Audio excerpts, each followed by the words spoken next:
Merci Moussa aussi. Bonjour. Et merci de nous rejoindre. Vous êtes l'ancien porte-parole de l'ambassade d'Israël à Paris et vous analysez chaque semaine pour nous l'actualité en Israël depuis les États-Unis, depuis Boston très précisément. La campagne militaire israélienne a donc repris vendredi dans la bande de Gaza après la rupture de trêve par le Hamas qui n'a pas libéré de nouveaux otages, en particulier des femmes et des enfants comme cela avait été initialement annoncé. Simon Serroussi, quel bilan tirez-vous de cette semaine de trêve au cours de laquelle plus de 100 otages ont été relâchés? C'était presque inespéré. Oui, en effet, nous savons à quel point il est difficile de récupérer des otages lorsqu'ils sont aux mains du Hamas ou d'autres organisations islamistes comme le Hezbollah. On se souvient de Gilad Shalit qui est resté plusieurs années en captivité. On se souvient aussi, et il ne faut pas les oublier, des deux otages vivants, notamment Avner Mengistu et un jeune arabe israélien qui sont toujours aux mains du Hamas depuis plusieurs années, ainsi que le corps de soldats. Donc je pense qu'il y a une opportunité qui a été saisie par l'armée et les dirigeants israéliens lorsqu'ils ont vu que le Hamas était vraiment sous pression et était prêt à faire des compromis pour quelques jours de calme. Et je pense que c'était la bonne décision. Nous continuons à parler au Hamas à propos de la libération d'otages, a indiqué Benjamin Netanyahou. Nous continuons à lui parler avec le feu, avec les armes. Vous pensez que c'est une modalité nouvelle qui permettra désormais à Tsahal on espère, récupérer de nouveaux otages toujours vivants? Oui, c'est évident. Il y a deux éléments qui sont très importants pour le Hamas. Le premier, c'est sa survie. Et c'est ce que le Hamas regarde avant même de s'intéresser à la question des civils palestiniens, malheureusement, et c'est pour ça que c'est aussi compliqué que ça. Et deuxièmement, c'est sa popularité, son statut au sein de la rue palestinienne et plus largement de la rue arabe. Et ce statut, il peut être renforcé notamment avec la libération de prisonniers qui sont enfermés en Israël. Et donc, c'est exactement ce que le Hamas demande en échange de la libération d'otages israéliens. Des journées de cesser le feu, ce qui lui permet de se réorganiser, ce qui lui permet de se repositionner pour essayer de survivre le plus longtemps possible.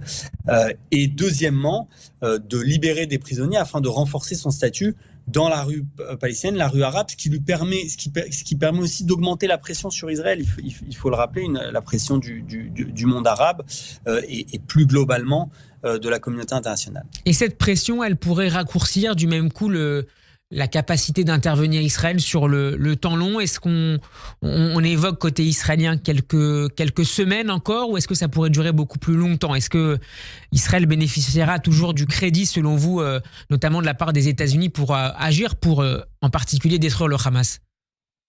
Je pense que nous bénéficierons de plusieurs mois. Je pense que ce crédit, cette horloge diplomatique, comme on dit en hébreu, dépend, avant de l'opinion internationale, dépend vraiment des gouvernements, principalement occidentaux.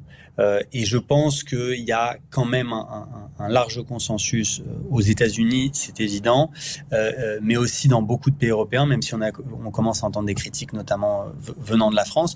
Et je pense que si Israël prend les bonnes décisions et sait être flexible, et on l'a vu avec la demande notamment du secrétaire d'État Blinken, qui a demandé à Israël de changer une partie des plans opérationnels afin de diminuer le nombre de civils et de dommages collatéraux, oui, de civils palestiniens qui sont tués, ce qu'Israël a fait.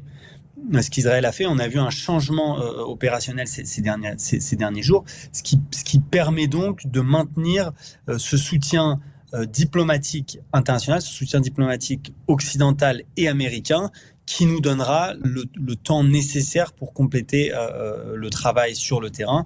Je pense que nous bénéficierons d'encore plusieurs mois. Nous en avons besoin. Il faut rappeler que c'est une campagne militaire extrêmement complexe, que la destruction du Hamas, on ne détruit pas une idéologie. La destruction des infrastructures du Hamas, en tout cas d'une grande partie des infrastructures du Hamas, militaires, gouvernementales, ça prend du temps, c'est complexe et nous avons donc besoin de ce temps-là. Alors les familles d'otages, on le disait tout à l'heure, font pression pour rencontrer au plus vite Benyamin Netanyahou et le cabinet de guerre israélien. Elle devrait finalement être reçue demain. Dans quelle mesure, selon vous, Simon Serroussi, la reprise des opérations militaires, notamment dans le sud de la bande de Gaza, pourrait rendre beaucoup plus délicate la libération de ces otages ? Ça la rend plus délicate pour deux raisons. Premièrement, il y a un risque pour les otages d'être blessés ou voire même tués pendant les combats. Malheureusement, on a vu des images récemment d'une vidéo, notamment d'une jeune femme, apparemment une otage, qui serait sortie des décombres encore vivante. Mais donc, ça nous laisse penser qu'une partie des otages sont en surface, sont dans des zones qui peuvent être touchées par les combats. Donc ça met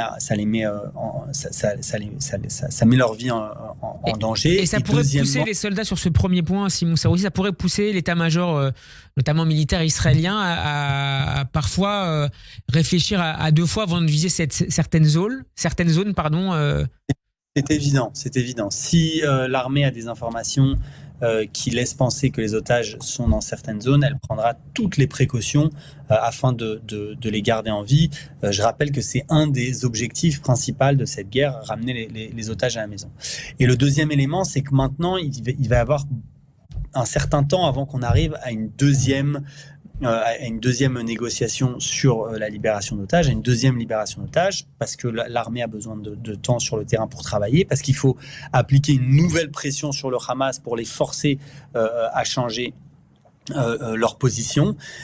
Et donc, il y a un certain temps qui va se passer, je pense, avant que l'on arrive à un deuxième round de libération d'otages. Pour terminer, les chars israéliens sont désormais tout proche, semble-t-il, de Khan Younes, ville du sud de la bande de Gaza, où sont probablement retranchés désormais de hauts responsables militaires du Hamas et peut-être même leur chef, Yahya Sinwar et Mohamed Deif, le chef de la branche militaire du Hamas.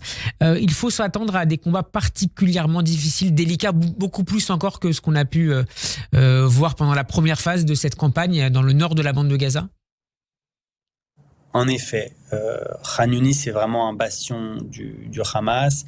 Ils sont positionnés depuis longtemps. Ils ont eu le temps de se préparer avant la guerre et aussi pendant les opérations qui avaient lieu dans le nord. Ils ont pu comprendre comment fonctionnait l'armée israélienne pendant cette campagne. Et ce sont une zone avec une grosse concentration d'infrastructures terroristes. Donc c'est évident que les combats seront complexes. Je rappelle aussi que Tsahal a changé une partie de la manière dont elle opère, oui, afin de préserver les civils. Est-ce que cela aura un impact aussi sur en termes de vie humaine pour les soldats israéliens? Je ne sais pas. Et c'est évident que les combats à Khan Younes vont être très complexes. Mais encore une fois, je le rappelle, l'armée israélienne est forte.